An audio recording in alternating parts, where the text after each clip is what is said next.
Hello বন্ধুরা, আবার একটা নতুন ভিডিও নিয়ে চলে এসেছি। আমি কিভাবে ঘটি হাতা ব্লাউজ বানাই সেটাই আজ তোমাদের সাথে শেয়ার করব। এই দেখো, এই কাপড়টা মোটামুটি চওড়াটা 5 ইঞ্চির মতো ছিল, আর লম্বাটা আমার ব্লাউজের যতটা কাপড় ছিল ঠিক ততটাই নিয়ে নিয়েছি। এরপর 1 ইঞ্চি গ্যাপ দিয়ে আমি এই কুচিটা দিতে শুরু করেছি। কুচিটা অপোজিট দিকেও ধরে সমান করে কুচিটা আমি দিয়ে দিলাম। এই দেখো, এইভাবে কুচিটা আমি দিয়ে দিলাম।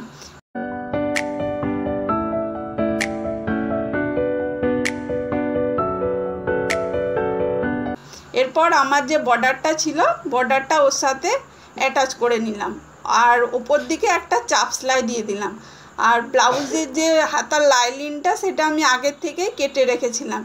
এরপর এই লাইনিংটা মেন ফ্যাব্রিকের সঙ্গে অ্যাটাচ করে নিলাম এবং চারিদিকে সেলাই দিয়ে দিলাম।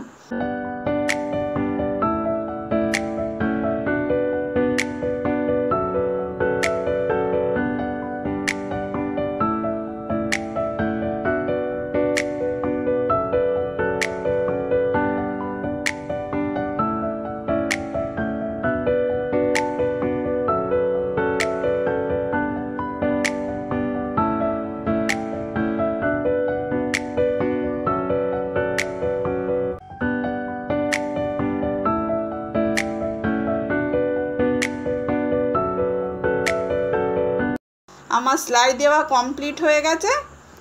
এই দেখো, সেলাই আমার দেওয়া মোটামুটি কমপ্লিট হয়ে গেছে, আর ব্লাউজটা মোটামুটি রেডি হয়ে গেছে। আর এই দেখো, ফাইনাল লুকটা হচ্ছে এরকম। আমি পরে তোমাদেরকে দেখাচ্ছি। এই দেখো কেমন হয়েছে তোমরা কিন্তু অবশ্যই জানিও।